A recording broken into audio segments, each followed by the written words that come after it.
Good evening and welcome. I am Amarachi Ubani. Tonight, Inspector General of Police says about 21,000 police operatives to be deployed for Anambra governorship election to appear before Senate committee over fraud allegations. Niger Delta Avengers suspend ceasefire now to vow to resume attacks on oil facilities in the region. Former National Security Advisor Samba Dasuki testifies in the trial of Olisamitu, says 400 million naira paid to the former PDP spokesperson followed due process. And Syrian army retakes last major stronghold of terror group ISIS as Iraqi forces capture one of the last towns held by the group. And on business news tonight, federal government considers mergers and acquisitions between local and foreign construction players to increase patronage for local engineers. On sports news, world number one Rafael Nadal puts doubts over his status for the ATP World Tour Finals in London after pulling out of the Paris Masters due to a knee injury.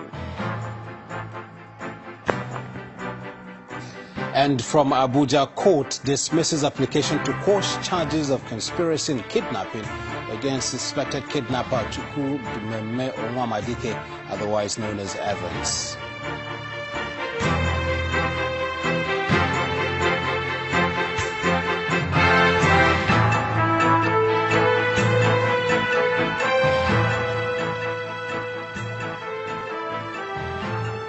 We begin with preparations for the November 18th governorship election in Anambra State, particularly now that the Inspector General of Police has announced the deployment of at least 21,000 policemen to the state for the exercise. Mr. Ibrahim Idris told State House correspondents after a meeting with President Buhari at the presidential villa that the police force is fully ready for the election. He says boats and helicopters will also be deployed to further beef security and forestall any breakdown of law and order.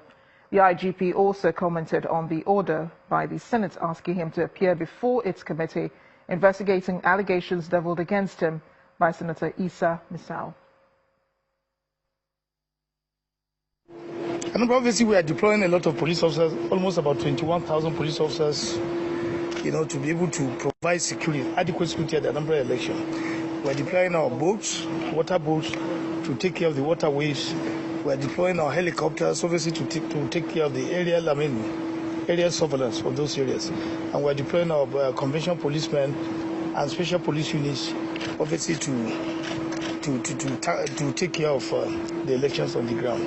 And by the grace of God, we are going to have a successful and peaceful election in Anambra State. Sir, what are you ready? Obviously, we are like, if you look at it, these are legal issues. We are discussing with our legal team. Obviously, if there is need, we are going to appear for the sake of having a sort of the respect to the Senate. I will appear before them. It's okay, sir. Meanwhile, security agencies in Anambra State have read the riot act to politicians and representatives of all the 35 political parties participating in the coming governorship election. The agencies, led by the State's Police Commissioner, Mr. Garba Umar, are asking all the political parties to pursue peace towards a credible governorship election. In about 3 weeks from now, the people of Anambra State will go to the polls to elect a new governor in an election they hope will be free and fair. The main concern, however, is the security of lives and property, and security agencies say they are not leaving anything to chance. Present here at the headquarters of the State Police Command are security agencies, representatives of the 35 political parties, civil society organizations, and officials of the Independent National Electoral Commission, INEC. Use of hate speech that For the State's Commissioner of Police and his DSS counterpart, the message is that there must be no violence, hate speeches, and thuggery, as the long hands of the law will spare no offender.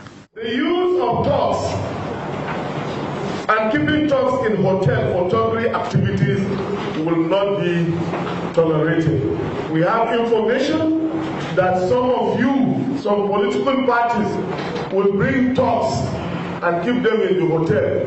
If any one of you is thinking towards that, please run away from it. We will not, and will not allow any one of you to keep talks, both import talks, those who don't have anything to do with the election. One thing that we cannot run away from, politics or no politics, this country has laws.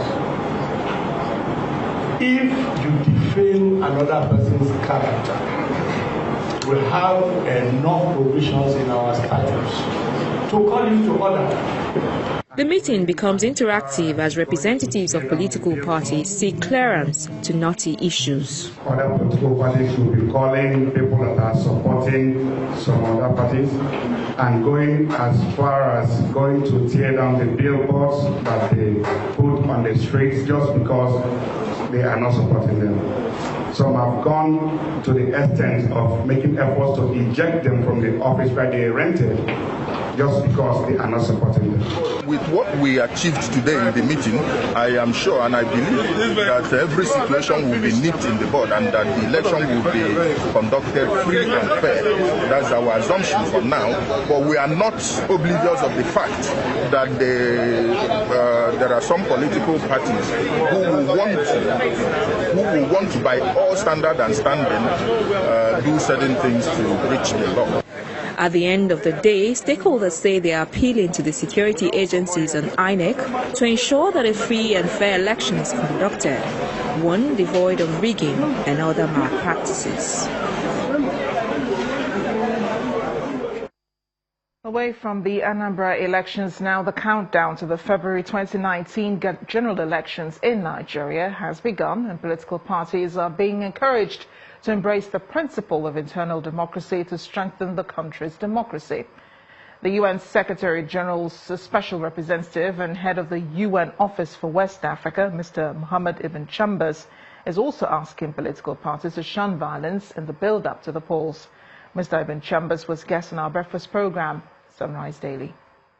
What we have been doing, talking to the political parties and the leaders within the political parties to allow for more internal democracy and to be aware of this challenge of violence within competition in parties, so that in 2019 or leading up to 2019 there will be less of this kind of internal, inter-party, intra-party violence than was the case in 2015. It appears the relative peace being enjoyed in the Niger Delta region is now being threatened as a group of the Niger Delta Avengers announces an end to the ceasefire deal it signed with the federal government last year. The group is accusing the government of working with a fraudulent group known as the Reformed Niger Delta Avengers, which they say is bent on helping the government to jeopardize the sincere efforts of the Niger Delta people to achieve economic, social, and political freedom. They say, quote, "We want to make it known to the PANDEF and the Nigerian government that our call for halt on Operation Red Economy is officially over."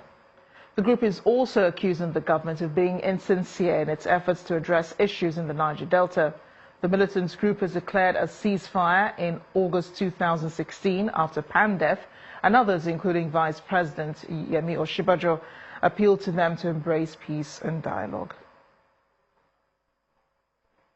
From all indications, the announcement by the Niger Delta Avengers will most likely change the storyline on oil exploration activities in the Niger Delta region, particularly for the government of the day and the people in the region.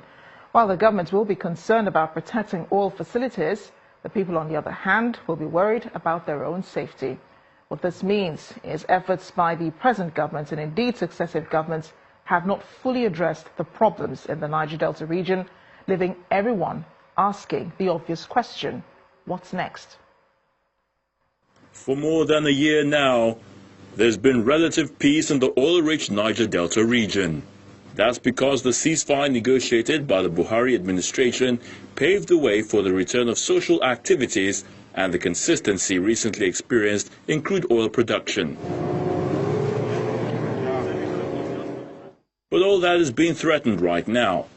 The announcement of the cancellation of a ceasefire by the Niger Delta Avengers may just change and probably take the country back to the dark days of pipeline vandalism, militancy and kidnapping. 16 years for the struggle of this Niger Delta. Before the ceasefire, the Avengers made several requests, some of which include the implementation of the report of the 2014 National Conference report, ownership of oil blocks in Nigeria to reflect 60% for the oil-producing people, and all oil-polluted lands in the Niger Delta. Proper funding of the Niger Delta Amnesty Program, takeoff of the Maritime University in Delta State, among others. We want to say that there is no presence of government in all these oil-producing communities. Vice President Yemi Osinbajo, on the orders of the President, swung to action, visiting the region to plead with the rest of youth and elders to accept dialogue and embrace a new plan by government. Professor Osinbajo then toured the entire Niger Delta region, and for once, the people gave him listening ears. We are committed to making sure that the young men and women of the Niger Delta are properly engaged. We'll look at the amnesty issues. We'll make sure that amnesty continues. Some people have been trying to suggest that we close down amnesty. That's not true. We have made more provision for amnesty than has ever been made, and we have made more provision for social intervention. Perhaps those promises don't mean anything to these youth anymore. They are threatening to crumble the economy, which the government claims is beginning to bounce back. And one way they want to do that is to cripple oil production, which is the country's biggest income earner. You wonder why this is happening. They claim the federal government is working with a fraudulent group known as the Reformed Niger Delta Avengers, which is bent on helping the government to jeopardize efforts of the Niger Delta people to achieve economic, social and political freedom.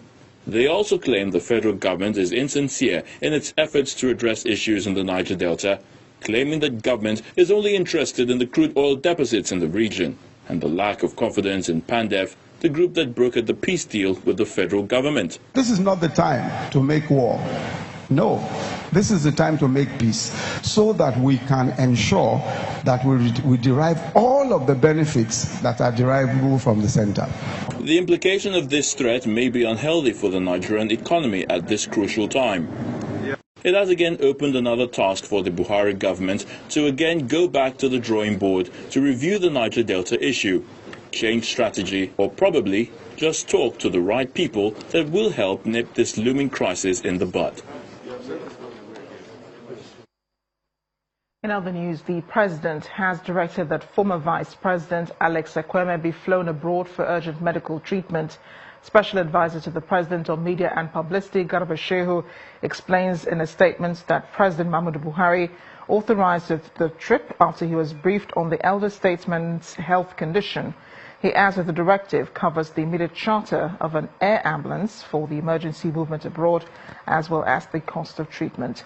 The 85-year-old former Vice President was said to have collapsed in his Enugu residence at the weekend. In part two, after the break, at last, a former NSA testifies in court in the trial of former PDP National Publicity Secretary Oli Sanditu. Stay with us.